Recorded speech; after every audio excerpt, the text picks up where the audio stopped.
அஹிம்சை என்றால் என்ன? அஹிம்சையின் வரையறை. மனோவாக்கை சர்வபூதம அபிதானம் அஹிம்சா. மனதின் மூலம் யாருக்கும் வலியையோ துன்பத்தையோ ஏற்படுத்தாதது.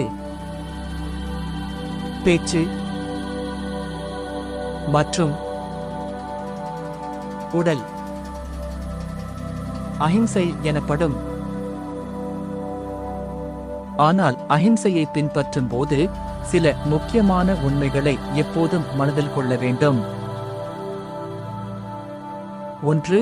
ஒருவரின் உடலை பாதுகாக்க சக்தியை பயன்படுத்துவது அல்லது ஒரு உயிரை கொல்வது அஹிம்சையின் மீறல் அல்ல. 2.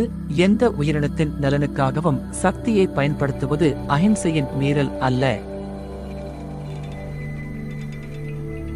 3.